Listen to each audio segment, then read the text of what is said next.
Number 10.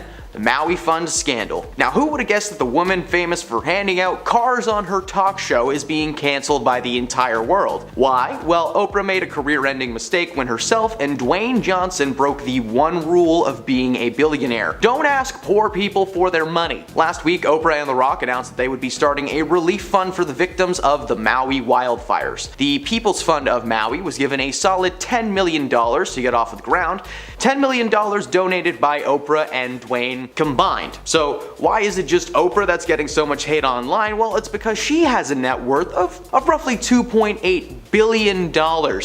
Billion with a B. The world is collectively furious at Oprah for having the audacity to ask working class citizens for charity when most people can barely afford to put food on their tables. The Rock and Oprah donated $5 million each to give the fund a head start.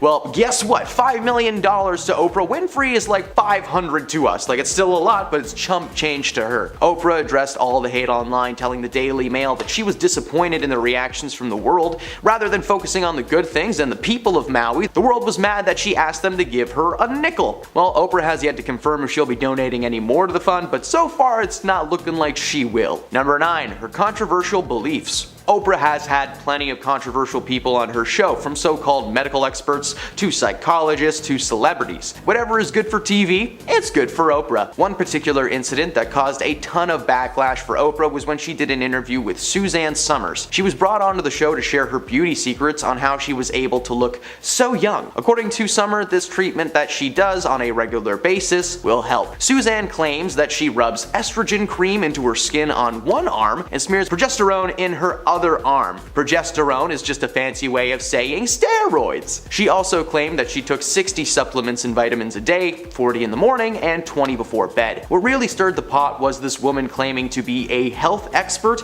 and a so-called self-help author. But surprise, surprise, a doctor she is not. Medical experts started bashing Oprah, claiming that this type of extreme hormone therapy would actually be the cause of several diseases and illnesses.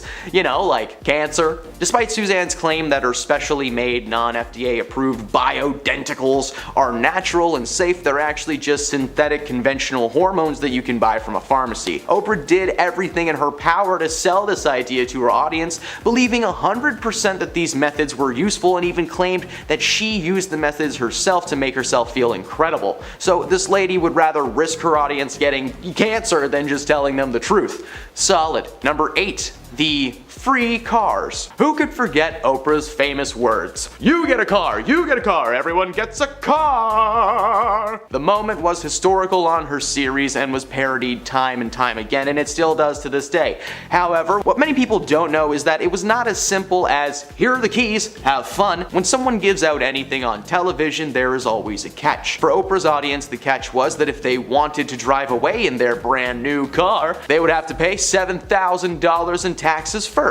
While Oprah's studio would cover, the sales tax and the registration for the vehicles, the audience members were given a choice to either pay the $7,000 and take the car, or just kind of take the cash instead. The infamous moment on the show featured 11 real teachers who were, according to Oprah, in desperate need of a new car. They, along with the audience members, received keys in a box on camera that Oprah claimed to be for their new cars. Everything has a catch even now though. For someone who is known for being super charitable and generous, the word free clearly means something else to Oprah. Number 7. She will never marry Stedman. Oprah and her partner Stedman have been together for a long time, but have never actually gotten married. While Stedman has never explained why this is, Oprah shared her side of the story. According to Oprah, getting married would mean that she would not be able to have her own life, claiming that everything she had built on her own would be at risk, like he was some kind of a career parasite or something. The strangest part about her logic behind this is the fact that she said on air that she wanted Stedman to propose to her as soon as possible, so not sure what that is. Their relationship has survived a lot despite the years of rumors and speculations.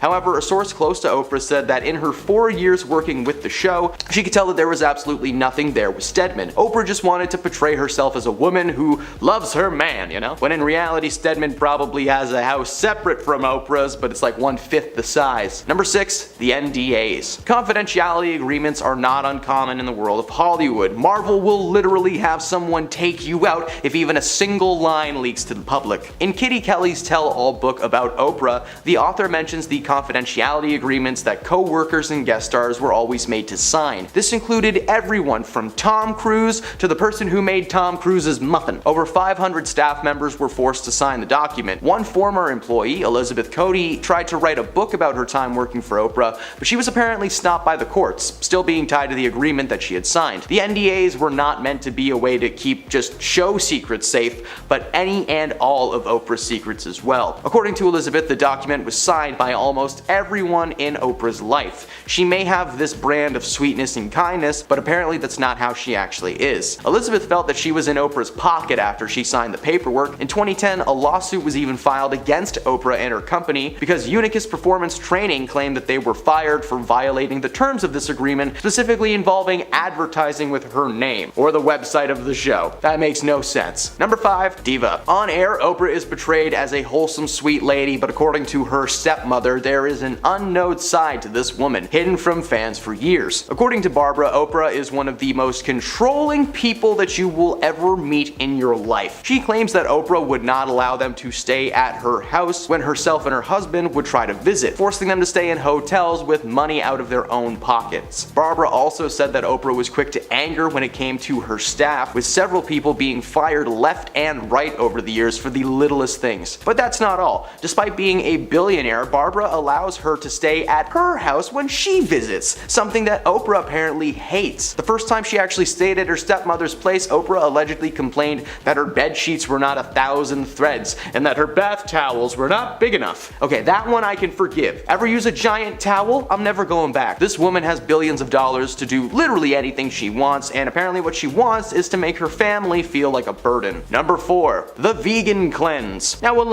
I learned about this next entry, I was genuinely shocked that Oprah Winfrey's show was never considered a toxic working environment. It turns out Oprah was a powerful woman when she was running the show. Oprah was an advocate for a ton of things on her show, but the one thing that she really doubled down on were her views on animal rights. Organizations like PETA praised Oprah for her advocacy, especially when she took it a step further by making her staff join her on a 21-day vegan cleanse. Now, while the cleanse was optional, if you signed up, there was no backing out. You were going to be vegan for 21 days or you were fired. Now, it was never actually confirmed if there was a penalty for leaving early, but according to one employee who participated in the cleanse, they were afraid to back out because Oprah was just so demanding. Oprah was a very serious woman behind the scenes, so we can only speculate what might have happened had she spotted a PA eating a Baconator. Number 3. Spiritual beliefs. Now I'm going to start this entry by clarifying I'm not making fun of your beliefs, okay? If you are spiritual, if you're a spiritual person in any way, shape, or form, please know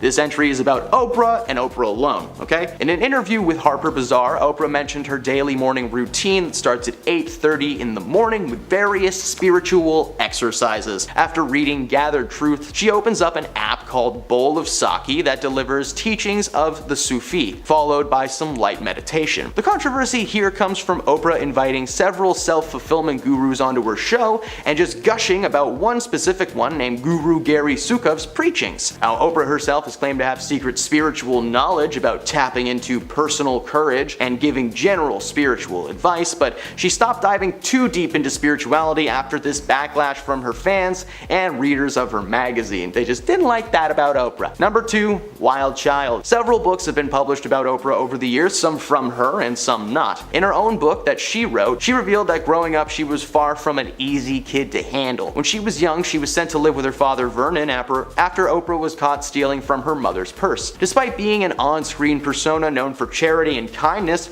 she was actually a menace throughout most of her life according to family members. As I mentioned previously on this list, Oprah's stepmother is not allowed to stay at her house and she's known to be pretty controlling. She admitted to doing some pretty troubling things at a young age, including staging an amnesia bout, breaking several things in her mother's home, and calling the police. According to Oprah's mother, she was uncontrollable, ungrateful, and after robbing her, maybe a little crazy. And at number 1, her buddy, Dr. Phil. Oprah is not just responsible for many hopes and dreams being squashed live on air, but she is also the creator of many talk show celebrities, namely health expert Dr. Oz and life coach Dr. Phil. Now, before Dr. Phil had his own show, Oprah had asked him and his courtroom consulting firm to help her with a trial. Before meeting Oprah, Phil had zero interest in being a television personality, but Oprah made him see the light, so to speak. According to Phil, she helped him understand the power of these shows and what they were truly made for. For Phil, he brings people on his show who are struggling with personal issues that just so happen to be good for television. Remember that Catch Me Outside girl? Dr. Phil made her rich and famous. But it's not just Phil that's had some controversial moments though. Her other protege, Mr. Dr. Oz, has had some pretty rough moments. His show is centered around medicine and health, bringing so-called experts on every week. My mother loved this show. Oprah was partnered with both of these people, meaning that whatever their shows made, she got a little something for her trouble. She doesn't like to advertise how much she made from these programs, but considering how many episodes they have done and how long the programs have been on for, it's probably a lot. In at number 10, Leighton Meester. You'd never be able to tell by how she carries herself today, but this polished celebrity was actually born in a Texas prison while her mother was serving time for drug smuggling. Though her mother was allowed to spend 12 weeks in a halfway house with newborn Leighton, she was soon sent back to jail. Meester ended up living with her grandmother in Florida until her mother was released. At 10, her family moved to New York so that she could begin a career in modeling, only to then pack up again 4 years later and head to Los Angeles. Once in Hollywood, she began auditioning for various roles while taking acting classes, but she found it difficult to relate to kids her age because of her unstable upbringing, an upbringing that she kept hidden for a very long time. Her breakout acting role was when she portrayed Blair Waldorf on Gossip Girl, a character whose mother was the owner of a fashion empire, which, as you can imagine, was a stark contrast from her actual childhood. Today, though, she was worth an estimated $16 million.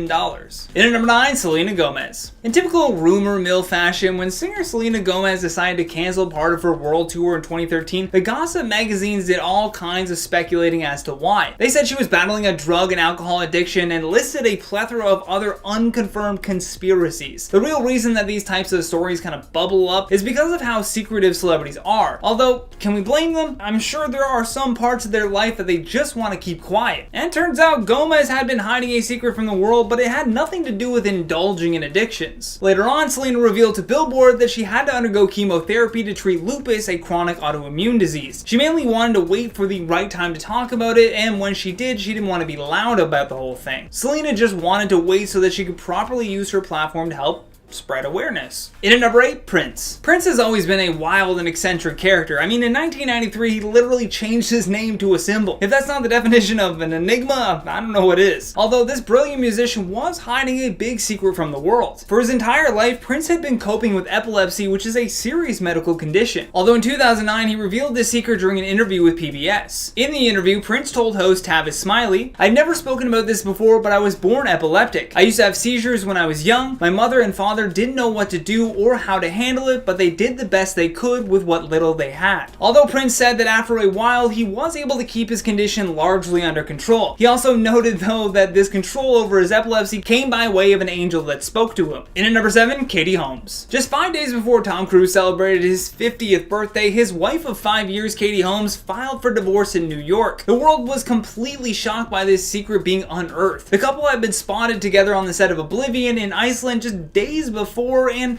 they were strolling along like nothing was going on. Like, everything's fine, don't look at us. Apparently Holmes orchestrated her escape, if you will, from Cruise very carefully. She set up secret meetings with lawyers and prepared to battle for sole custody of their daughter Shuri. Now, although the details leading up to this was kept secret, if you were watching the tabloids, one could assume that she was using them to shift the public's perspective. Katie Holmes used the sympathies of the tabloids to convince people that she was just this kind of passive wife of Tom Cruise was a maniac, which is believable, right? The weirdest part was that right after her divorce, she had all of these events set up where there would be people there to photograph her. Normally, following a divorce, you would think that you'd, take some time to yourself, take some time off from work maybe, but nope, she just went right to the cover of the August issue of Elle magazine. In at number 6, Caitlyn Jenner. Back in 1971, Jenner participated in their first decathlon, and by 1972, Jenner was competing in the decathlon at the Munich Olympics. At those Olympics, they finished 10th overall in the event, and in 1976, Jenner went on to win the gold in the decathlon at the Montreal Olympics and was declared by the media to be the world's greatest athlete. Jenner was able to accomplish All of this while living with a deep personal secret that wouldn't be shared with the public for, another 40 years? In 2014, Jenner announced that they were divorcing from longtime wife Kris Jenner, and just a year later, Jenner shocked the world when they revealed that they had undergone gender reassignment surgery. At the age of 65, Caitlyn Jenner introduced herself to the world, and by 2015, ESPN had awarded Jenner the Arthur Ashe Courage Award, and to this day, Caitlyn is one of the most prominent public figures to come out as transgender. In at number 5, Lance Armstrong. In 2012, champion cyclist Lance Armstrong denied that he ever relied on performance-enhancing drugs. He referred to the doping allegations against him as outlandish and heinous. However, when the US Anti-Doping Agency revealed compelling evidence, the cyclist's house of lies began to crumble. The agency released about 1,000 pages of evidence in doping allegations against Armstrong and his teammates. This led to him being stripped of 7 Tour de France titles and bronze Olympic medal, plus his secret forced him to step down as chairman of the Livestrong Foundation. Armstrong would later give a detailed account of his doping to Oprah Winfrey in 2013. I view this situation as one big lie that I repeated a lot of times. In at number 4, Arnold Schwarzenegger. This secret that Arnold kept ended up being the bombshell that destroyed his marriage. Just 5 days after Arnold's then wife Maria Shriver gave birth to their 4th son in 1997, the couple's housekeeper, Mildred Patricia Baina, also gave birth to a son by the same action star. He kept this child of his a secret until he completed 2 terms as California's governor in 2011. Then he finally confessed his infidelity to Shriver and later the public. All it took was the media identifying the mystery baby mama, and thus the celebrity scandal had been completed. There have always been celebrities that kept their kids out of the public eye, but nothing in terms of what Arnold was able to pull off by keeping this all a secret for so long. Imagine seeing that kid and be like, this kid looks like Arnold's son. Was that Arnold's son? In at number 3, Charlie Sheen. No one has really been attacked in the press like Charlie Sheen has. Not saying he hasn't earned some of his controversies, but let's just say that there are some very shady people in this world. The notorious actor appeared on NBC's Today Show in 2015 to announce that he was HIV positive. Charlie had been diagnosed with HIV 4 years prior and finally revealed his secret after several people actually tried to blackmail him. Allegedly, there were some people threatening to reveal this secret unless he gave them $10 million. I'm here to admit that I am in fact HIV positive. And I have to put a stop to this onslaught. If the timeline is 4 years from this interview, then his diagnosis would have come right as this whole controversy with the show 2.5 Men started. You know, the one where he said in a bunch of interviews that he had tiger blood and Adonis DNA. Like, it's no wonder with that much press on him already that he didn't want to also reveal what could even be perceived as a weakness to his health. In at number 2, Drake. This one was a huge reveal because for so long people were just simply speculating on whether or not Drake was dating someone. So when Pusha T released a track with the line directed at Drake that said, "You are hiding a child, let that boy come home, Adonis is your son," everyone that was watching that feud had this jaw-dropping moment when Drake finally revealed his secret son named Adonis. How did Pusha T know this? Drake would later record a song called Emotionless that explained why he had kept his son hidden from the public. He just didn't want to expose his son to the world that would have had their eyes on his every move. And it's understandable, but I believe it baffled people because it wasn't like he was like happily married to someone. He appeared to just be this rolling stone that was always rumored to be romantically involved with one celebrity or another. Last but certainly not least, on our number 1 spot, Justin Timberlake and Jessica Biel. Like many celebrities on this list, JT and JB have had an awful time trying to keep their personal lives out of the public eye. One thing that has certainly helped keep a lot of secrets is, well, this pandemic. I mean, if the paparazzi can't come within 6 feet of you and everyone's on lockdown in their homes, the tabloids must be just suffering right now. Although the Daily Mail still found a way to unearth some celebrity secrets when they revealed that Jessica had secretly given birth to a baby boy. The family are thought to be in Big Sky, Montana, where they have been spending time amid the coronavirus pandemic, and both of them have neglected to share any details whatsoever about the pregnancy, so I guess we'll have to check the Daily Mail if you want info on that celebrity secret. Number 10, against discipline. Smith's unusual parenting style has raised eyebrows over the years, but he and his wife faced backlash in April 2013 when he revealed that they didn't believe in punishing their 2 younger children, Willow and Jaden. Will told Metro UK, quote, "We don't do punishment. The way that we deal with our kids is they are responsible for their lives. Our concept is, as young as possible, give them as much control over their lives as possible." And when talking about the concept of punishment, they believe believe it has too much of a negative quality. Basically, their whole parenting philosophy is that they don't believe in disciplining their kids. But criticism of their parenting style really exploded in 2014 when 13-year-old Willow was photographed in bed with a 20-year-old actor laying down right beside her. The whole thing even led to an investigation by Child Protective Services. In an interview with BBC Radio a couple of years later, after the initial drama, Will actually admitted that he and Jada may have gone a bit too far in their hands-off approach, and perhaps should have kept a tighter rein on Jaden and Willow. Regardless of whether you think the Smiths were wrong in their parenting approach or not, there's no denying that it led to two incredibly creative individuals. Number 9. Wanting multiple girlfriends. While the Smiths are no longer trying to hide how they feel about open relationships, many people have actually taken more offense to Will's misogynistic comments about women, specifically when he admitted in a 2021 GQ profile that his fantasy was to have, quote, a harem of girlfriends. He proceeded to name Halle Berry and ballet dancer Misty Copeland as two women that he would invite to be in it. Then, under the direction of an intimacy coach that he had at the time, he researched them and even made plans to contact them. Quote, the idea of traveling with 20 women that I loved and took care of and all that, it seemed like a really great idea. Obviously, he never acted on the impulse, eventually realizing that it wouldn't be fun at all in reality. He apparently came to the conclusion that it would be horrific and it would in fact make him miserable. Can't really argue with that one, but it might have been a good idea to keep that fantasy hidden. Number 8. The entanglement. Musician August Alsina brought the Smiths' relationship into the spotlight in July of 2020 when he revealed that he was romantically involved with Jada, and Will knew about it the whole time. He had even given them his blessing. Although Jada initially denied the claims, she eventually confessed to being in an entanglement with August when she and her husband were separated. Quote, we decided we were going to separate for a period of time, and you go figure out how to make yourself happy, and I'll figure out how to make myself happy, Smith said during an appearance on the Red Table Talk in July of 2020. They both went on the talk show together, and in a heartbreaking episode, Jada told Will how she came to be romantically involved with August, and how he made her feel special because of what they were lacking in their relationship at the time. Will took the whole thing like a champ, but the clip went viral online because he looked like he was on the verge of tears the whole time that Jada was talking.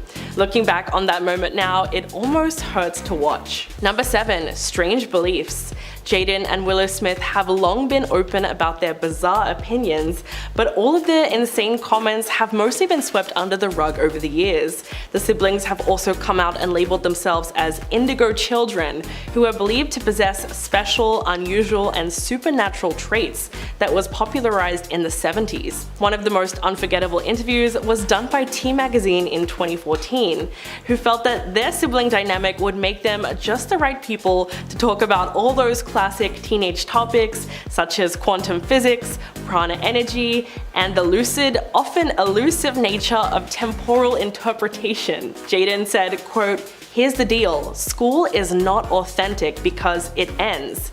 It's not true, it's not real. Our learning will never end. And that kids who go to normal school are so teenagery and so angsty. He went on to say that you never learn anything in school. Think about how many car accidents happen every day. Quote, driver's ed? What's up with that? I still haven't been to driver's ed because everybody I know has been in an accident, and I can't see how driver's ed is really helping them out. I mean, we could break that down even more, but I don't really see the point. It's just funny because you know he was completely serious when he said it. Number 6, hating on Aunt Viv. One of the most controversial opinions that Will has had is that of Janet Hubert, who played Aunt Viv on The Fresh Prince of Bel-Air. When she left the sitcom due to creative differences in 1993, Will slammed his former co-star during a radio interview. All I can say is straight up that Janet Hubert wanted the show to be the Aunt Viv of Bel-Air show. He also said that she told him, quote, I've been in the business for 10 years and this snotty-nosed punk comes along and gets a show. Those comments marked the start of what would eventually become a 30-year feud. Janet claimed that Will spread lies about her behavior on set because he knew the audience was mostly on her side. It wasn't until the Fresh Prince of Bel-Air reunion special in 2020 that Will even acknowledged that he had made the set difficult for Janet during the 3rd season. It was a really sad moment because she admitted that the rumors Will started had cost her everything, including her career and her reputation, saying, quote, "Calling a black woman difficult in Hollywood is the kiss of death." Will only realized his mistake much too late and said that after having 3 kids, he's learned some things he did not know at the time, and he would do things differently with Janet had he gotten another chance. Number 5. Secret third child. Not everyone knows that Will actually has a third child from his first marriage to Cherie Zampino. Trey Smith, who is now 29 years old, mostly lived with his mother following his parents' divorce in 1995, and so that's why he's still relatively unknown. But Trey has actually struggled quite a bit compared to his half-siblings. In a 2018 Instagram post, Trey said that he felt betrayed and abandoned for a long time after his parents' divorce, and even Will admitted that he and his eldest child struggled for years to develop a good father-son relationship because he basically made a whole new family and moved on without Trey. The truth is, his father's total absence from his day-to-day life was quite hard on him growing up, and Will has also said that he regrets how neglected Trey felt. In fact, they have only recently been back on good terms, and the actor said that he and his firstborn son have slowly started growing and healing, overcoming their past trauma, even posting on Instagram in 2018, quote, "It is a wild blessing to recover and restore a loving relationship with my beautiful son." Number 4. How they met. The couple often paint their love story as one for the ages, but they definitely tried to gloss over the fact that their relationship began when Will was technically married to his first wife, Cherie. In fact, Jada let this information slip voluntarily in a 2018 interview with Access, admitting that when Will first reached out to her, he wasn't exactly fully free to do so. Quote, "He was just separated," and then went on to say that the divorce had not even happened yet. The couple has maintained that they weren't physically involved until the divorce was finalized, but many fans believe Will's heart had certainly strayed well before he made any move to end things with Cherie. During a sit-down interview on Red Table Talk, Will actually said that at a certain point in his first marriage, quote, "I had a realization that I wasn't with the person I was supposed to be with," but maintained that he didn't want to get divorced. He kind of admitted that instead of being honest with his wife right away, he just lost feelings for her and kept it private. But in the end, his ex-wife was the bigger person and ended up asking for the divorce, which allowed him to publicly date Jada right after the papers were signed. Number 3. Nepotism. The Smith family are undeniably a very tight-knit unit, collaborating on so many projects together throughout their careers. Some critics have accused the patriarch of nepotism, and they may have a point. It's pretty easy to see why. Just glancing through Jaden Smith's IMDb page, you can actually see that most of the movies he starred in were produced by one of his parents. The accusations were so intense that in Will's memoir, he opened up about casting The Pursuit of Happiness, saying that the studio actually didn't want to cast Jaden because it would seem like nepotism, and that would just ruin the credibility of the film from the get-go. But even though the studio was hesitant, the concerns didn't keep the Smiths from pushing for Jaden to get the part, and eventually they had their way. Don't get me wrong, the movie was great, but fans could not ignore the clear favoritism that was happening behind the scenes. Many people even called out his acting abilities in After Earth, which completely bombed at the box office, and Will even called it the most painful failure of his career. Number 2. Open marriages. Will and Jada have been shutting down rumors for literally decades, from claims that they're in an open relationship and speculation that they're swingers, to reports that Jada even cheated on Will with Mark Anthony. During an interview with GQ in 2021, Smith finally revealed that he and his wife haven't always been monogamous. Quote, "Jada never believed in conventional marriage," and went on to say that Jada had family members that had an unconventional relationship. So she grew up in a way that was very different to how he grew up. He hinted that both parties had taken advantage of the trust and freedom in their relationship in their own way. Will admitted that for a large part of their relationship, monogamy was what they chose, but it's clear that somewhere down the line they decided to stray from that traditional dynamic. In fact, Will was rumored to be hooking up with Margot Robbie on the set of their film Focus in 2013, after photos were leaked of the pair joking around and getting very close in front of the camera in a photo booth. But Margot was quick to deny everything on Twitter. Quote, "There's absolutely no truth to the ridiculous matter. It's disappointing that goofing around on set could be taken so out of context.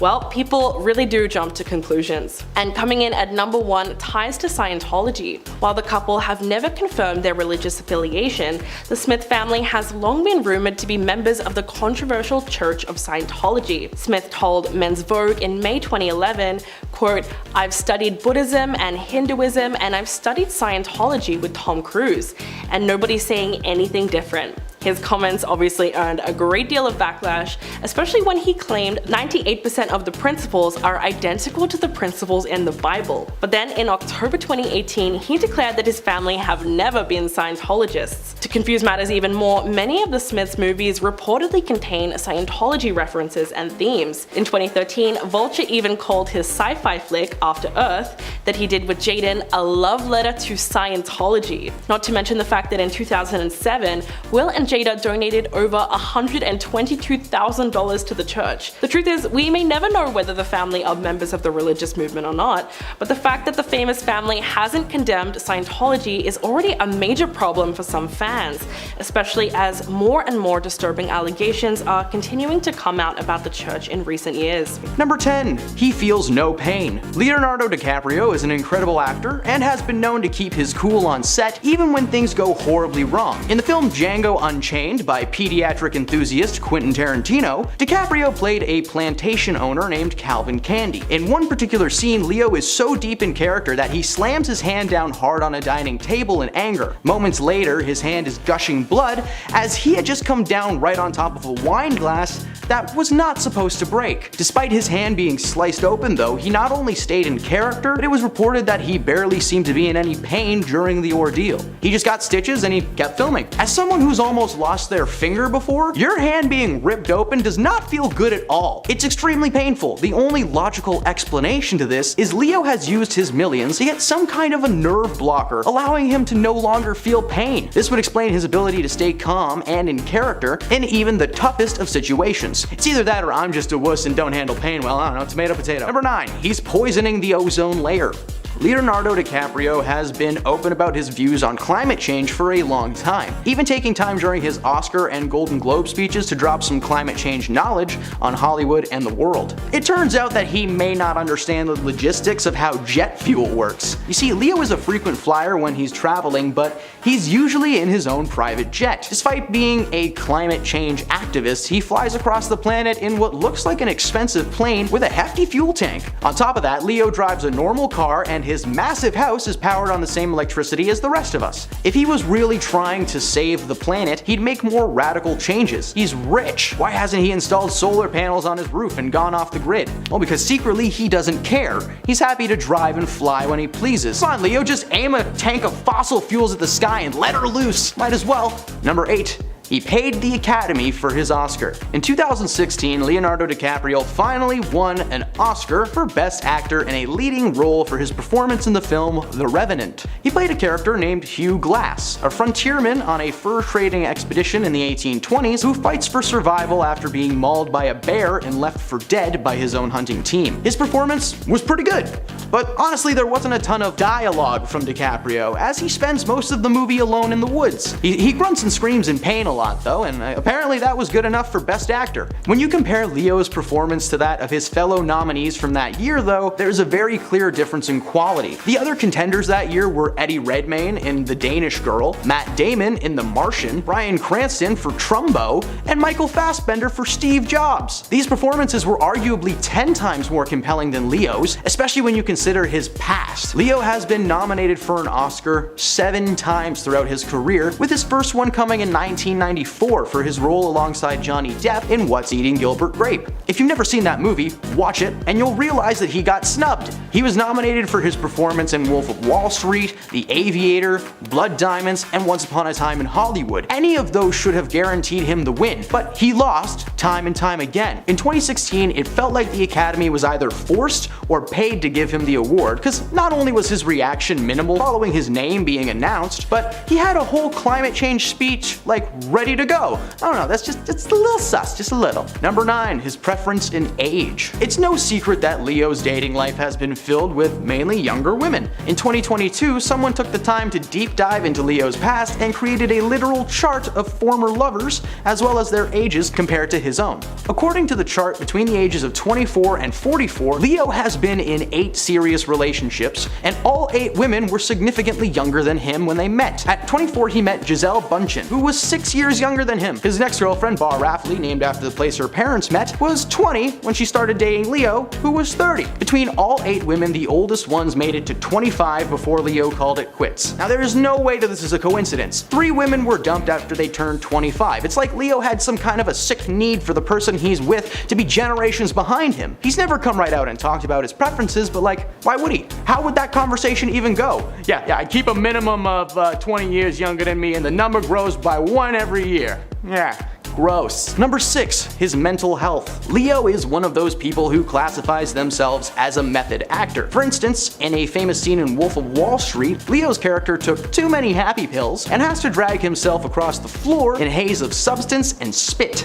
To prepare for this role, he interviewed several people with similar experiences, and he would rehearse his physicality over and over again before the scenes. Now, while that's not a great example, this one is. Anytime Leo has to play a character with some kind of an emotional detachment or mental health issue, he's been known to completely isolate himself from the world. For his role in Shutter Island, he played a detective sent to an asylum on a remote island to investigate the mysterious disappearance of one of the inmates. The film is wonderfully dark and full of mystery, right up to the final reveal, which I won't spoil just in case you want to watch Shutter Island. To prepare for this performance, Leo isolated himself in an apartment for 3 months and had it set up like a police precinct. He even hired a ghostwriter to give him fake crimes to solve so he could really step into the mentality of the role. While this may work for many people, the facts are that Leo has become more reserved over the years and he speaks with a very low volume and tone now. Did all that isolation make him go crazy for real? Probably. Number 5, he's immortal. A celebrity's birthday party.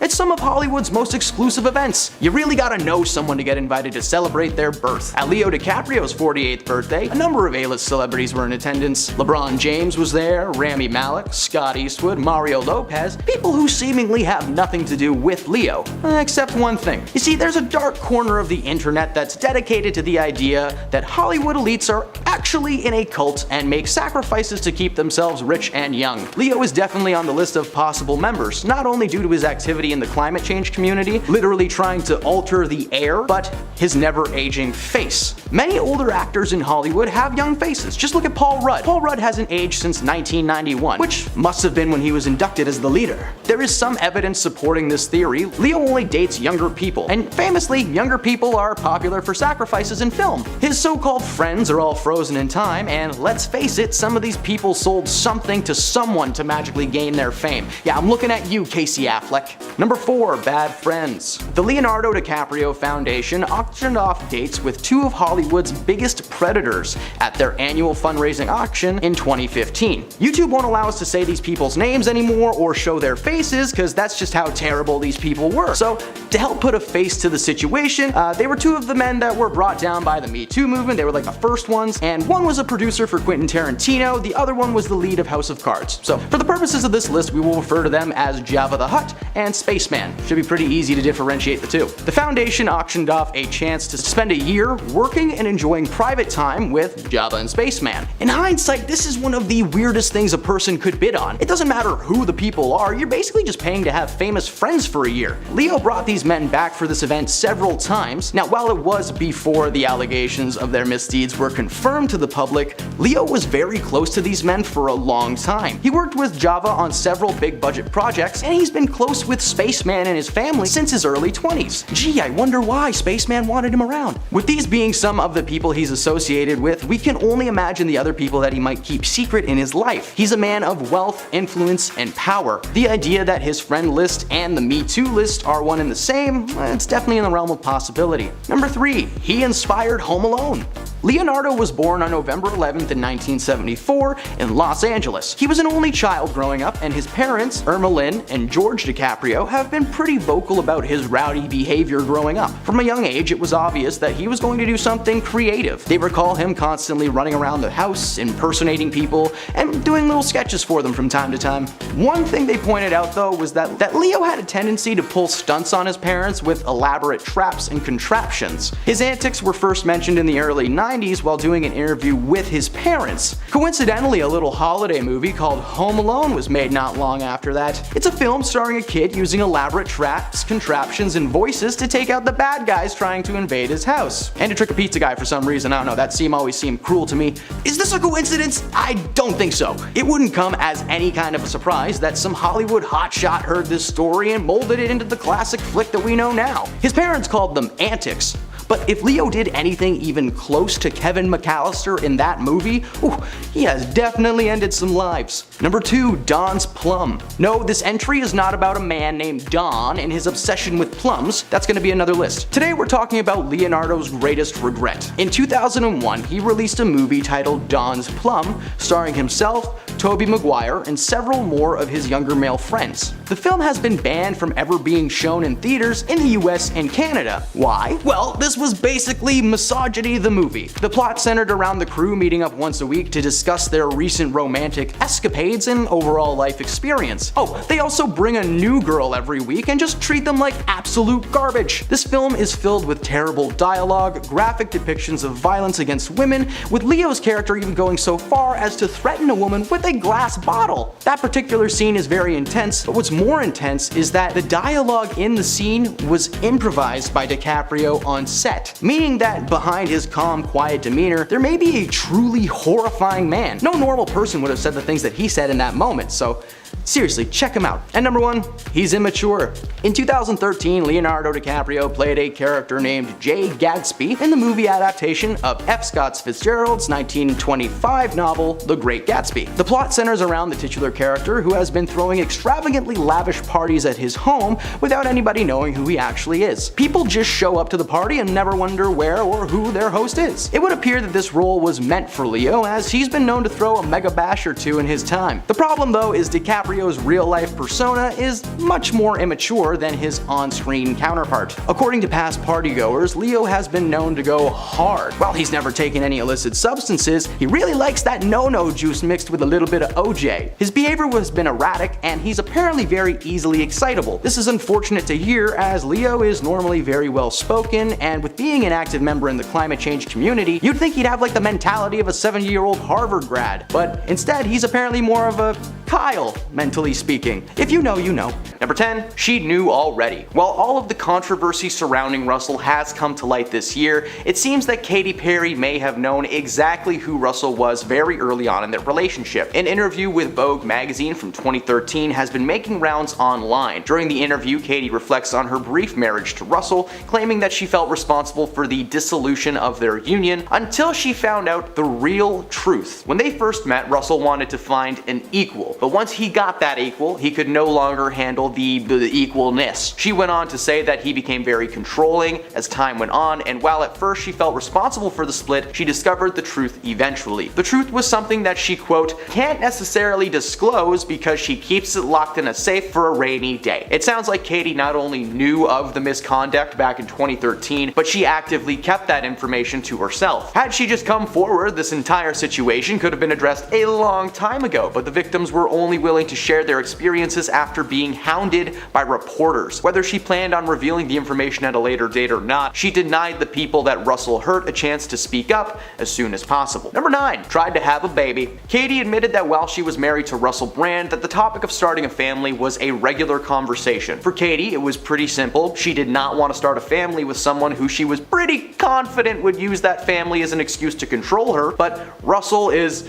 you know, a wholesome family man who's just ready to settle down, right? Katy admitted during an interview with Marie Claire that she was scared of Russell trying to make her a stay-at-home mom. When these two were a couple, Russell had some popularity in films and TV, but Katy Perry was, well, Katy Perry. She kissed a girl and she liked it. She was hot and cold and she blew up like a firework. Make 'em go, I'm sorry, I gotta get that out of my system. I just got a little carried away sometimes. As the relationship went on, the conversation stayed the same. Not ready till she knows he's gonna be a good dad and let her do her thing. Well, that was certainly not the case, and Katie believes that her unwillingness to bear a child is one of the main causes of Russell's decision. Whether that's true or not, Katie clearly made the smartest decision of her life when she said no to this man. Clearly a word that he was used to hearing, but he's known to ignore it. Oh, that guy sucks. Number 8. She was almost a victim. The allegations being brought against Russell claim that he is known for being aggressive, handsy, and just an overall nightmare of a human being. It's not even close to the right word, but it's the only one I can use. The general consensus is that this man is not good at first impressions. Most of the accounts being brought forward claim Russell to have been a tyrant since the moment they've met, with each allegation worse than the last. Katie's first interaction with Brand was filming a scene for the 2009 comedy Get Him to the Greek, a spin-off of Forgetting Sarah Marshall, featuring his character Aldous Snow, the musician, and Jonah Hill as like a record label employee. Katie made a cameo appearance in a scene that was ultimately cut from the final project, and the scene saw Katie and Russell's characters just locking lips during the opening montage of his downfall. Katie told Glamour back in 2010 that at the time she was stoked to film the scene, but it was their second meeting that really should have been Katie's first warning sign. They rediscovered each other when Russell took the stage at the MTV Video Music Awards in 2009. Katie flung a bottle at him and he caught it,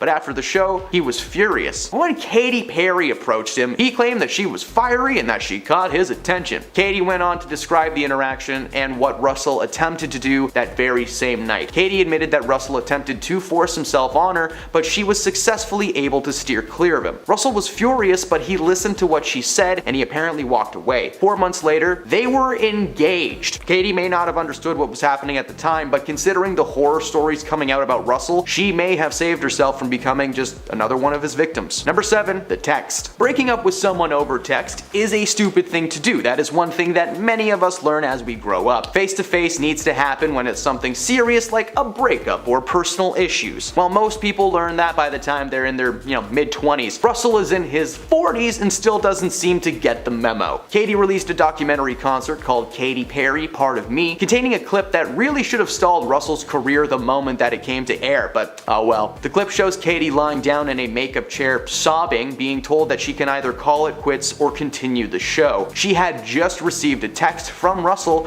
essentially asking her for a divorce. After a moment she stands and she's good to go, but during an interview in 2013 with Vogue, Katie told the outlet that she could not divulge the specific message that was sent. But to put it into perspective, she had not heard from him for 2 years following the cryptic text. We have to wonder what words he used and why he decided that a text was the best way to deliver this news. It literally makes no sense at all. Just none at all. Russell sucks. Number 6. Marriage went cold quick. Marriages do not have an exact timeline. Some last for 50 years, some for 50 days. For Katie and Russell, their marriage was cut short after only 14 months together. As previously mentioned, Russell was really the one who decided to call it quits, basically out of the blue. In the years since the divorce, Katie just maintains that Russell was slowly losing interest in her as a partner. According to Katie, Russell was jealous of her fame and would even attempt to berate her into thinking that he was the superior one in the relationship. When he decided to call it quits, she blamed herself at first, but soon discovered a secret truth about Russell that she keeps in her back pocket. The brief marriage is already a red flag in and of itself, but the timeline is just all over the place. Russell is known to be a chaotic man in general, sharing some pretty ridiculous views on politics, religion, everything. But during his time with Katie, that attitude never went away. According to her, he was constantly cornering her to spout his views, and he just would not let her go until she just kind of nodded and agreed. Now, it's not just Katie who has noticed Russell being an absolutely dreadful person. So for the rest of this list, let's talk about some general red flags that we've noticed over the years. Number 5. Aldous Snow. Aldous Snow is a character that Russell played first in the film Forgetting Sarah Marshall and then reprising the role in a spin-off called Get Him to the Greek alongside Jonah Hill. The worst thing about this character is just how easy it is for Russell to get into him. While doing press for the Greek, Russell was compared to his on-screen counterpart all of the time. This dude was always on no-no juice, partying hard. He was just basically Russell but on screen. But he would constantly deny any relations. In fact, during an interview with MTV, he told Laramie Legal that he was much more cool and mellow and slower, and not as silly as some of you may think. We all know that's not true. Jonah Hill has gone on record saying that filming with Russell was super difficult. While they were both dedicated to the craft, Jonah just took the project a bit more seriously seriously than Russell did. All This Snow was set to be a regular character on the big screen, but following the release of his film Arthur, Russell's acting career as a leading man was basically just gone. Number 4, he was banned by the King. The comedian turned actor may be best known for All This Snow, but for All This Snow, or maybe his musical chops with the real fake band Infant Sorrow, but what many may not know is just how much this dude hates the royal family. Who am I kidding? It's obvious, just look at him! He took to YouTube to express his opinions and declared that it was ridiculous to have a queen and having to be forced to call her things like Your Majesty. Well, what's with Russell? He's such a jerk. He dug his hole even deeper when in his book Revelation, he criticized the queen for her German heritage, calling her a word that I'm not allowed to say online and don't Google it. Needless to say, this was a perfectly logical reason to ban Bran from entering the palace gates ever again in his life. He's actually one of the few celebrities in the entire world to receive this honor, so it really should have been the first big red flag when it came to this guy. Number 3, his rants. If there is one thing that Russell is well known for, it's his political and religious rants, which are usually pushed on people with, without their knowledge or permission. By that I mean you probably already paid good money to see this man live expecting a comedic performance, but you were instead met with some pretty messed up ideas about religion and just kind of the world in general. During one special on Netflix, Russell compared himself to Jesus a few times and gave several long-winded examples that I don't really want to repeat because, you know. This man has some truly dark beliefs. If you're curious what they are, just wait a year or two for the crime documentary to come out. Russell Brand, a special brand of evil. Man, that's a good title. I'm smart. Number 2, stand-up. His rants are not just limited to the paying stage. This man is known around the world as a fairly mid-comedian. Now, nowadays he's probably known as the creepy guy from Bedtime Stories, but if you've had the misfortune of popping into an open mic or maybe even onto the streets of England, there's a good chance that you've been forced to listen to Russell Brand's stand-up. His comedy is crude, he veers into rants and statements more often than telling jokes, and at the end of the day, people feel like they just witnessed an underwhelming TED Talk about Lord knows what. Now, I've personally only seen like 1 or 2 of this dude's stand-up specials, and I can say with confidence, he is not okay. He's really not. Number 1, and at number 1, Channel 4,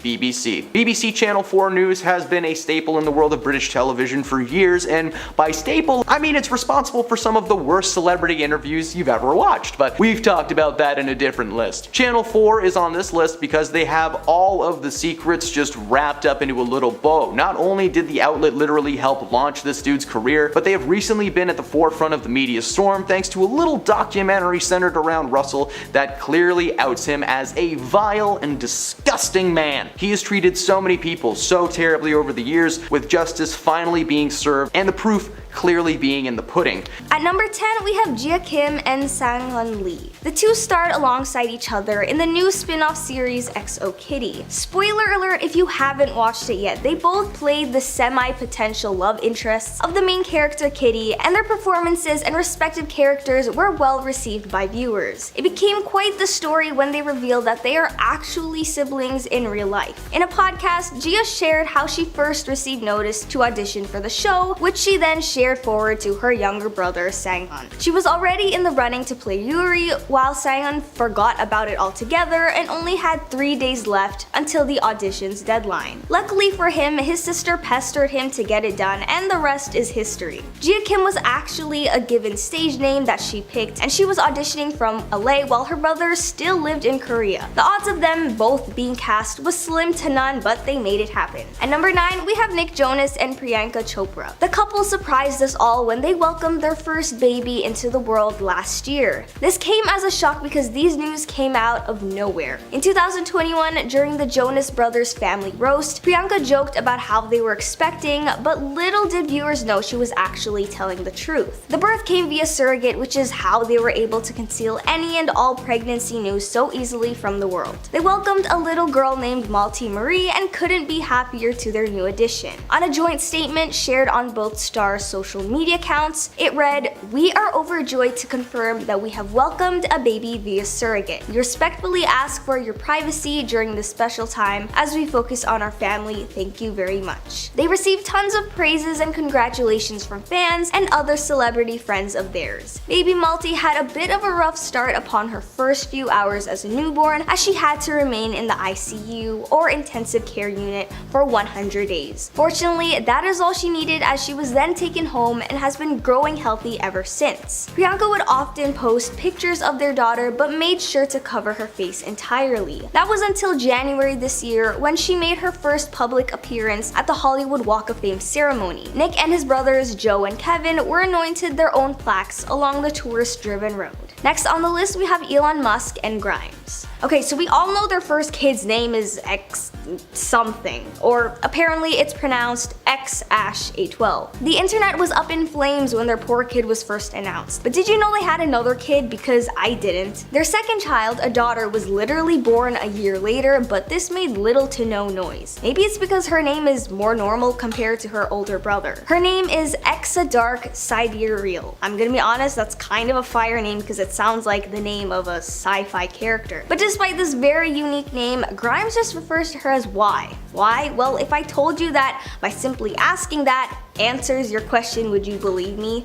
Because that's literally why. On Twitter, she tweeted, "She is Y now, or why, or just a question mark, but the government won't recognize that. Curiosity, the eternal question, and such." Meaning she wants people to question why she's called Y. Okay, I've said the word why so many times at this point, the word is no longer real to me. At number 7, we have Macaulay Culkin and Brenda Song. Honestly, it came as quite the shocker when I found out these two were together. But they've been together since at least 2017, and if they're happy, we're happy. They're also very private and only share very little to their social media. So in 2021, when they welcomed their first child, Dakota, into the world, people were very surprised. The only statement they made regarding their firstborn was, "We are overjoyed," and that's all that really needs to be said. A year later, Macaulay's brother, actor Kieran Culkin, shared the news about baby number 2. Brenda described her and Macaulay's parenting as very hands-on. They don't have a nanny, but they do get help from Brenda's mother often. Brenda shared how she would go to work, her mother and Dakota would come on set for feeding and bonding time. So now with a new baby, they definitely got the hang of it. The actress advised that parenting doesn't have to be about assigning certain chores to each other. They learned that communicating is their top priority,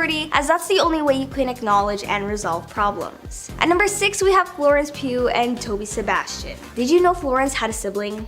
If you did, how did you even figure that out? Toby Sebastian is her older brother who found his own success in the acting industry. He's best known for his roles on the Game of Thrones and the music of Silence. He's also a singer and songwriter. A couple of years ago, he came out with a song titled Midnight where he featured his younger sister. The song is a soft duet with a guitar accompaniment. If you're into songs that sound like they play at a bookstore or cute cafe, I highly recommend it. When asked about collaborating with Florence, he said, "We've always grown up collaborating as a family, which is kind of the beauty of this song and now the video that we've created. So anyone who dares say he featured her simply because of her status, do not listen to them, because they clearly don't know what they're talking about." He actually credited their mom for even suggesting the idea in the first place. Within 20 minutes in the studio with no rehearsal came their little song. Next at number 5, we have Phil Collins. When I found out that actress Lily Collins is the daughter of singer Phil Collins, I had to sit down for a second. Because Collins is a very common name. I never thought they were related. There was barely any association with the two to begin with, so you can't blame me for being shocked. Now that isn't to say there wasn't any type of nepo baby privileges that came unnoticed, but clearly Lily managed to have a career in her own name. We'll talk about her nepo privileges another time. As it turns out, she isn't his only successful kid either. In total, he has 5 children, including Lily, and most of them are successful in their own career paths. His eldest daughter, Jolie, started her own production company. His eldest son, Simon, is a musician, taking after his father's profession. Simon said that Phil provided his earliest music education by giving him albums to listen to. His fourth, Nick, is also looking into a musical career and started his own band called Better Strangers. As for his youngest, Matthew, it's a mystery, but there's no doubt he has an endless supply of connections in the entertainment industry if he really wanted. And he's still young, so he has time. At number 4, we have Snoop Dogg and Brandy. The two cousins, yes, you heard that right, cousins, have their own successful music careers spanning decades. In case you've been living under a rock, Snoop Dogg is a rapper with a personality higher than life, if you know what I mean. Whereas Brandy is a singer, songwriter, and actress, most known for her R&B sound and for playing iconic roles such as Cinderella. Usually when we find out that celebrities are cousins, it tends to fall on the distant cousin type of way. But these two are actually first cousins. Their respective music careers were always separate as they never used each other to boost themselves within the industry. That's because they didn't need to, as they both managed to create their own solid fan bases throughout the 90s. But finally in 2009, Brandy was featured on Snoop Dogg's 10th album, Malice in Wonderland. They collabed in his song titled Special, where she provided the vocals for. Next on the list, we have Andie MacDowell and Margaret Qualley.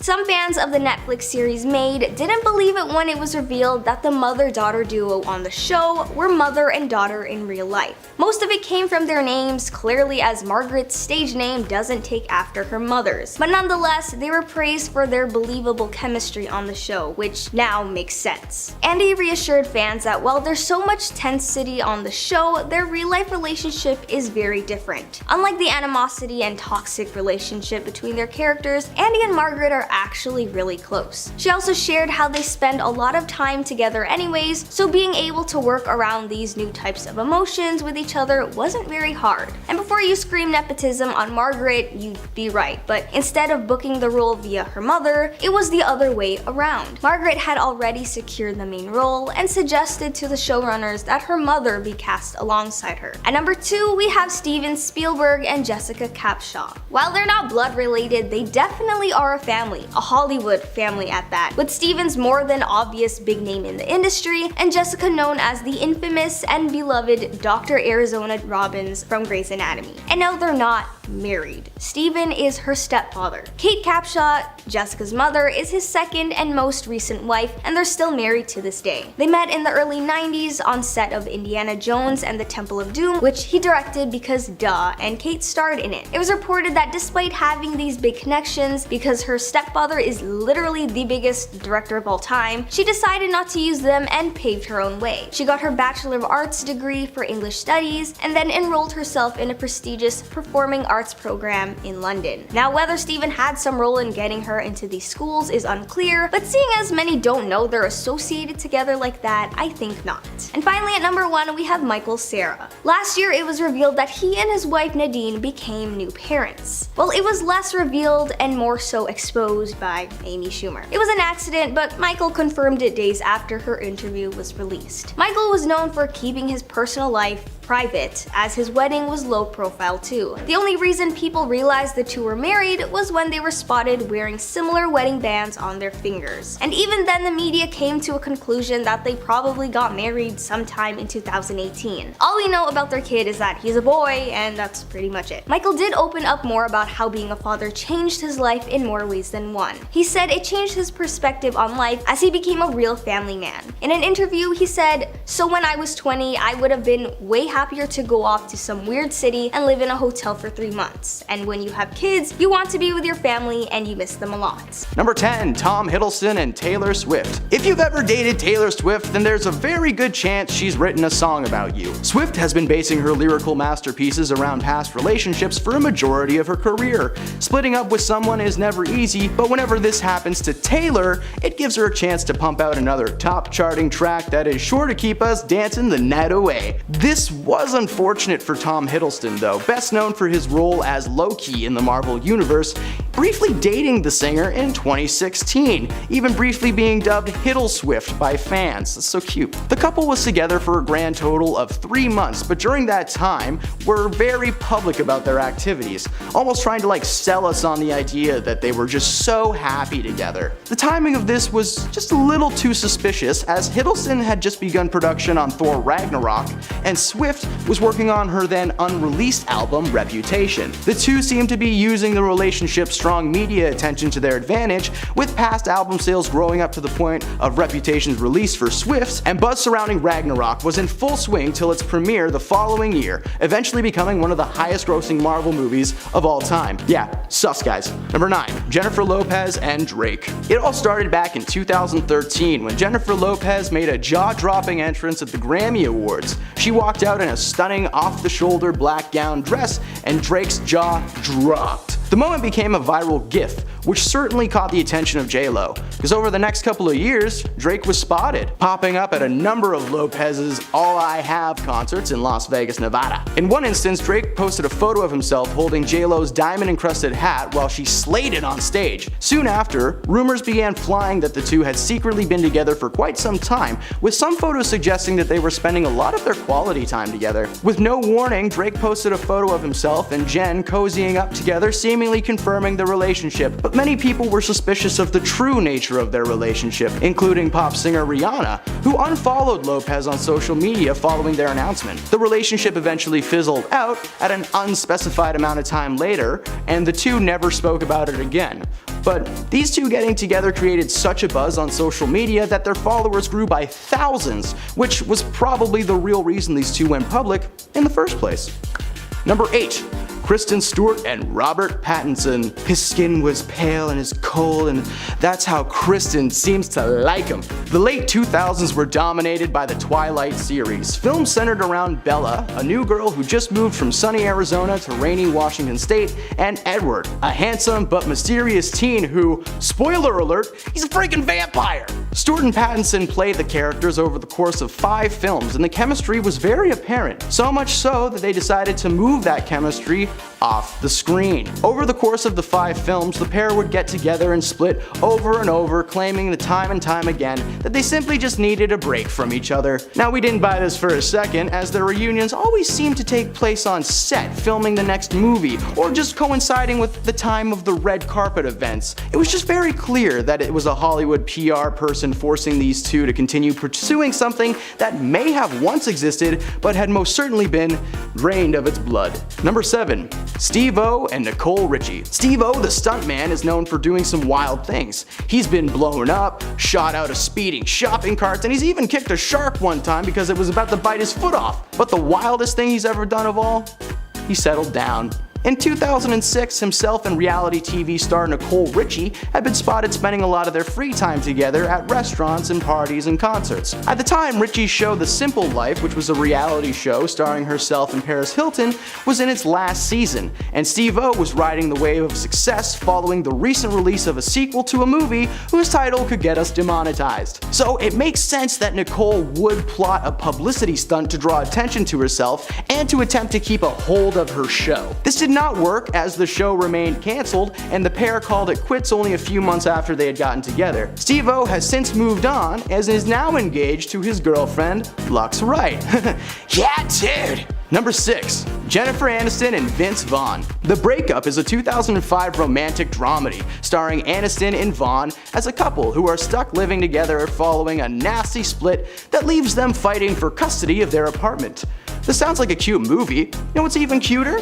The pair became a couple in real life. They were regularly seen off set having dinner and snuggling up together, sparking news of another screen couple turned true lovers. Well, in 2006, that news shifted to accuracy of film title astonishes all, as the couple mutually called it quits, agreeing that the relationship had run its course. Convenient timing, considering for months before their film premiere, the couple was creating buzz online, getting people excited to see the real-life couple acting together on the big screen. But despite the attempt, the film received poor reviews and the PR play had seemingly proved useless. Now, while this may have been a stunt, the two recount sharing a wonderful time together, with Aniston even saying that Vaughn was the defibrillator she needed after a rough divorce from Brad Pitt. I don't know why that's a good thing. That sounds very painful. 5.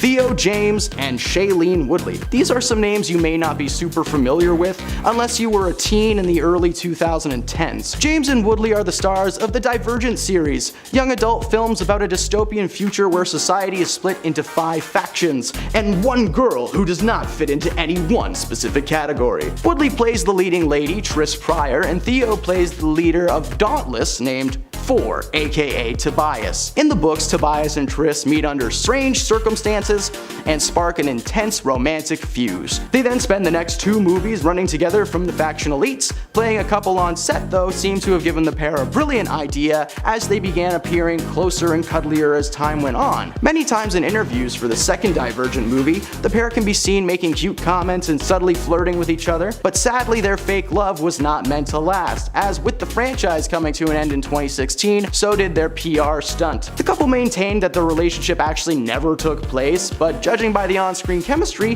that actually might be true. That might be true. Number 4. Kid Rock and Pamela Anderson. The singer and the lifeguard. Sounds like a cheesy sitcom, right? Well, that was the actual combo that took place when Kid Rock and Pamela Anderson began an on-again, off-again relationship in the early 2000s. At first only dating, on and off again, the couple were then engaged after a reunion in 2003. They would call it off one more time before they tied the knot officially in 2006, only to file for a divorce soon after that. The back and forth nature of their relationship is not uncommon in the world of Hollywood, with many high-tier couples breaking up and reconciling over and over again. But what is uncommon is that the couple were airing out every single bit of dirty laundry for the public to see, and soon speculation turned to truth, as it was uncovered by a Hollywood insider that the couple's troubled history and rocky road were merely an attempt to keep themselves relevant in today's media circus. The plan didn't work, as most of you watching this right now probably don't even care about these guys at all, and some of you might not even know who either of these people are. So if that's the case, please go find some good old seasons of Baywatch and prepare to be amazed. Number 3. Emma Stone and Andrew Garfield. For those of you who may have forgotten, between the original Spider-Man trilogy starring Tobey Maguire and the newest trilogy of Spider-Man movies starring Tom Holland, lived a little universe in which Andrew Garfield was Spider-Man, and Sony was his ruler. The Amazing Spider-Man franchise only pumped out 2 movies between 2012 and 2024. Garfield played Peter Parker, aka Spider-Man, in the franchise, and fan favorite Emma Stone was cast to play his leading lady, Gwen Stacy. From day one on the set, the two were inseparable, spending every second of free time they had together and developing what can only imagine must have been a strong and long-lasting bond. However, these two getting together was just a little bit sus. People fall in love on set all the time, but this couldn't have been a more perfect setup if you tried. On-screen love interests who take up a majority of the film's runtime, with their undeniable chemistry shining through scene after scene, not to mention they're together in the movie for real, like you fall in love with Gwen Stacy. Anyways, this almost feels like an extreme form of method acting, because the couple were together for the entirety of the franchise, 4 years, only to call it quits a few months after the premiere of The Amazing Spider-Man 2. They've maintained a strong friendship ever since, but we really do miss you guys. Come back, Gwen.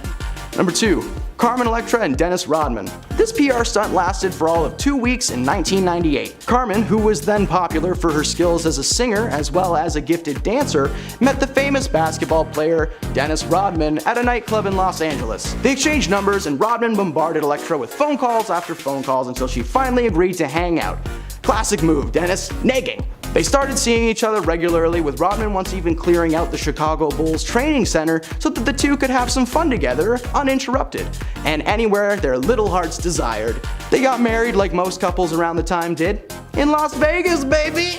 The two were married on November 14th, 1998, only to file an annulment 9 days later. Rodman claims to have not been in the right headspace when he agreed to the marriage, and the two haven't spoken to each other in years. Reporters and paparazzi were very skeptical about this move, as the couple's ups and downs had taken over the media circuit for months, causing Electra to get her name out there more, which was super convenient seeing as she had just started building up her repertoire in the movie industry, starring in cult classic movies like Good Burger, as well as a recurring character on Baywatch. There's a good chance she would have made it on her own, but hey, it never hurts to publicly suffer first, right? Number 1.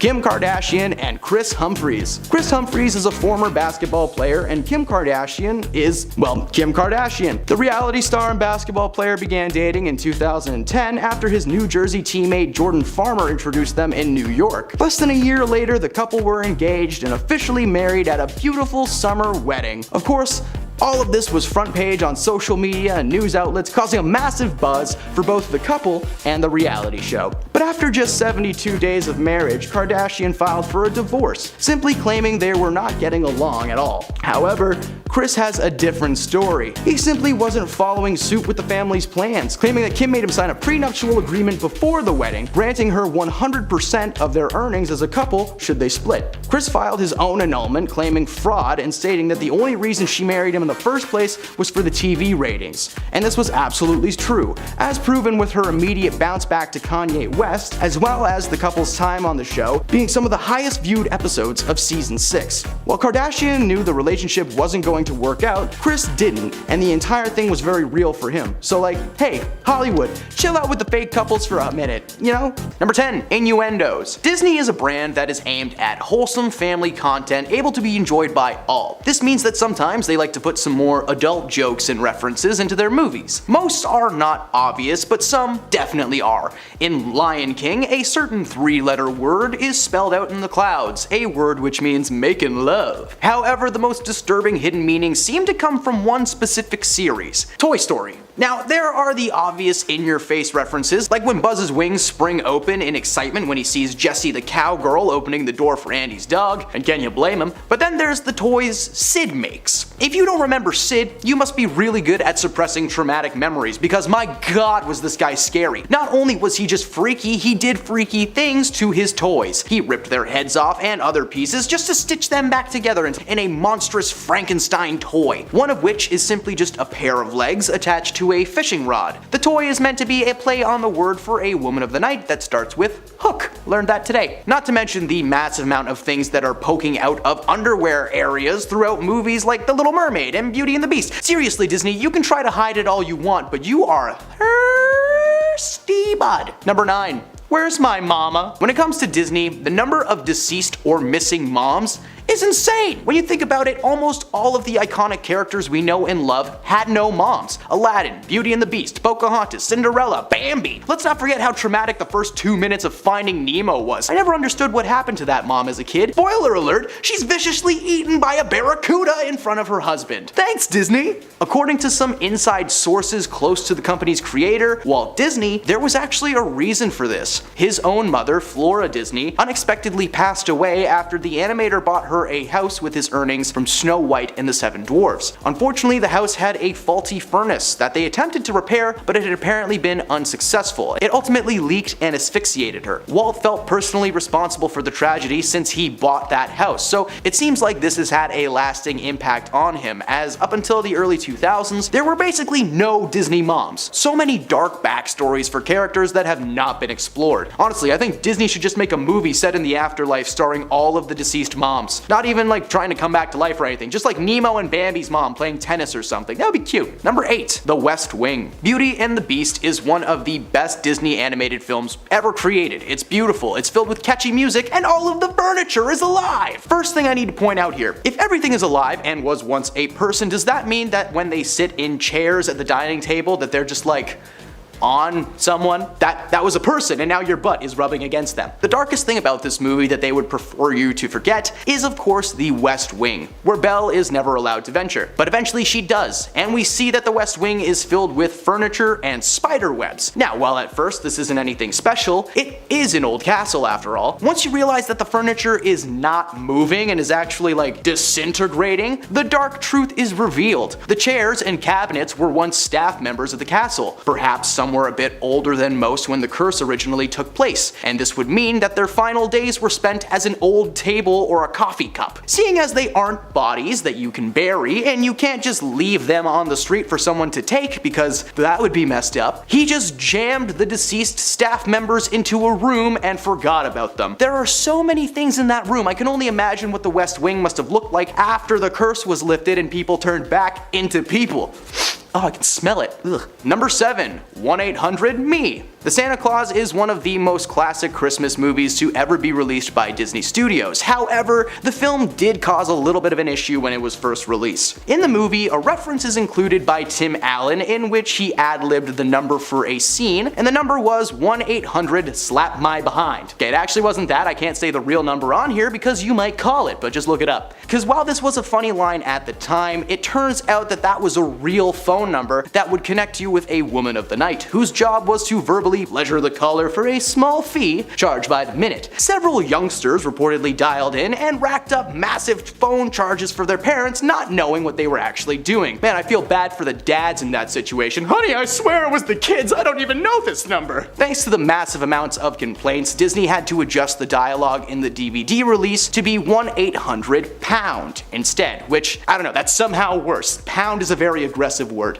However, if you own a VHS copy of this movie, those are the black bricks with the little strips of film inside them that you sometimes see in thrift stores. The original dialogue is still there, so sorry Disney, you tried to hide this one and it failed, because I still have a VHS tape. Number 6. Toy Story. The world of Pixar animated flicks already has cool theories, suggesting that every single computer animated movie released since Toy Story shares the same universe. That's right, like Cars, WALL-E, Monsters Inc. All of these exist in the same world, just in different places in time. However, it seems that this may extend beyond the world of Pixar. During a scene in the first film of Toy Story, a pattern can be seen on the carpet beneath Woody and Buzz in Sid's house. That may be familiar to some eagle-eyed horror movie fans. The carpet in question shares the exact same pattern as one throughout the floors of the Overlook Hotel in the 1980 film adaptation of The Shining. The number 237 was also used several times during the third Toy Story installment, which was the number on the famous hotel room in the Overlook, housing one of the gnarliest ghosts in the building. She still makes me uncomfortable today. The creator has exclaimed that he's a massive fan of the Shining universe, but he didn't confirm whether or not it shared the same world as Toy Story. But I don't know, the references were confirmed to be intentional and the evidence is clear. So perhaps we should keep an eye out for a Woody doll in the reboot of The Shining that I'm sure is in the works, because what won't they remake now? Everything is being remade. Number 5. The Little Mermaid. Now this entry is very dark and it covers the topic of consent and some physical altercations, so if that upsets you at all, please skip to the next entry, there is no harm done. The Little Mermaid is a Disney classic, but when you think about it, it really shouldn't be. The film follows the story of a young mermaid who trades her voice to a sea witch for legs, so that she can exist among the humans. As soon as she gets onto the shore, she meets Prince Eric, who falls madly in love with her, despite her literally never saying any words. Throughout the movie, we see Eric taking her around the island and the castle and introducing her to the townspeople, and it's cute, but she never says anything. She just smiles and continues about her day. One of the most glaring issues with this film that Disney would prefer us to forget is that Prince Eric almost kissed Ariel without her consent. During the famous Kiss the Girl scene, the lyrics are essentially just Sebastian telling Eric, hey man, it's good to go, kiss Ariel, it's the right time, it's the right mood, let's make it happen. But she didn't say that was okay, Mr. Krabs. He never actually plants the kiss until later on when she gets her voice back, but Disney actually tried to bury this in the new Little Mermaid live action movie. They changed the lyrics to include Eric needing permission to kiss the girl.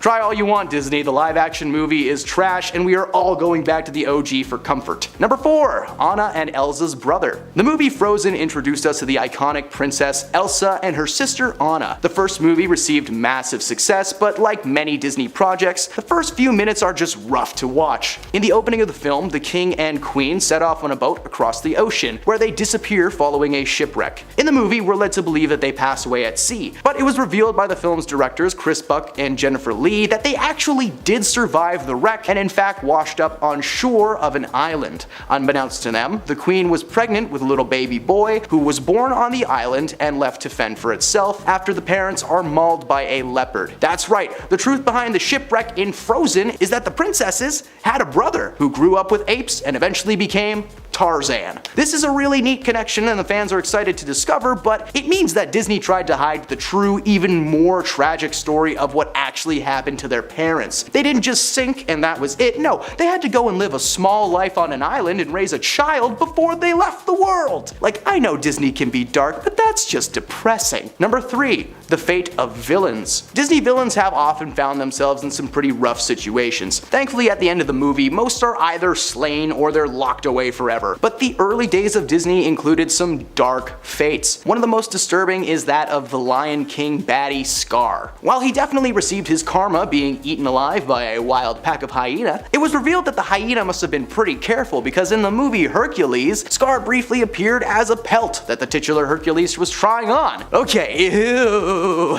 So it's okay because it's Scar, but like what about all the other people who passed away in Disney movies? You know, what happens to them? Scar being a pelt is just a hint to what might might be going on behind the scenes. You know, like whatever did happen to his brother Mufasa after he fell? Did the same people that found Scar find him? Is there a pelt out there somewhere of the priest from the Hunchback of Notre Dame? I hope not. That dude needs to stay in the fire that they dropped him in. Here's my biggest question. What happened to Ursula's body after she's taken out at the end of The Little Mermaid?